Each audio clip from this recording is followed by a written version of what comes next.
포항 지진 원인에 대한 조사 결과 발표 이후 손해배상을 요구하는 주민이 늘어나고 있습니다. 하지만 소송 인원도 워낙 많고 또 책임을 따지기도 쉽지 않아서 실제 배상까지 쉽지 않은 길이 예상됩니다. 이윤재 기자입니다. 포항 지진 원인이 밝혀지면서 피해 배상을 요구하는 소송이 빗발치고 있습니다. 그동안 겪은 정신적, 물질적 피해를 보상받겠다는 겁니다. 저도 집이 흉이다 보니까 그때 이제 재산 피해나 정신적으로 피해 좀 많이 받다 보니까 억울한 감이 있었는 것 같습니다.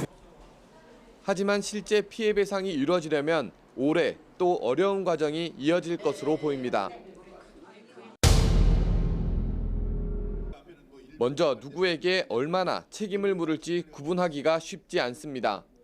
정부와 지열발전업체 등이 소송의 대상, 즉 피고가 되는데 정부 조사연구단이 촉발 지진이라고 표현하면서 정부의 책임이 줄어들 여지도 있습니다. 또 지열발전업체 넥스지오는 법정 관리 상태로 파산 가능성도 있습니다. 그럼 그 촉발 지진이라는 것이 이제 법리 다툼 과정에서 어느 정도의 책임 비율을 인정할 것인가의 문제는 좀 남지는 하는 것 같습니다. 피해액을 따지기도 쉽지 않습니다. 이미 진행 중인 소송에서 원고, 다시 말해 포항 시민들은 정신적 피해에 따른 위자료만 청구했습니다.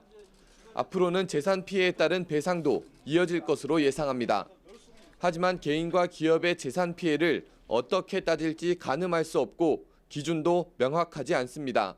현재는 정신적 손해를 청구했고요. 재산상 손해 중에서 수리비라든가 재산상 가액 하락분 이 부분 포함해서 청구 확장을 할 예정입니다. 피해자의 구분도 애매한 문제입니다. 포항 시민이 피해자로 거론되지만 주변 지역 주민도 트라우마를 호소하고 수능 연기로 피해를 본 수험생도 대상이 될 수 있습니다. 또 일부 노년층이나 법률 지식이 부족한 시민은 피해를 보고도 복잡한 절차 때문에 소송을 꺼리기도 합니다. 그 보상 방법에 있어서는 특별법을 제정을 통하든지 아니면 개인 소송을 통하든지 어떤 것은 다 우리가 해야 된다고 생각됩니다. 또 시민 어느 누구도 소외됨이 없이 다 보상받을 수 있도록 유례없는 피해를 남긴 포항 지진. 원인이 가려지면서 손해배상 소송이 본격화됐지만 어떤 결과가 언제 어떻게 나올지는 여전히 오리무중입니다. YTN 이윤재입니다.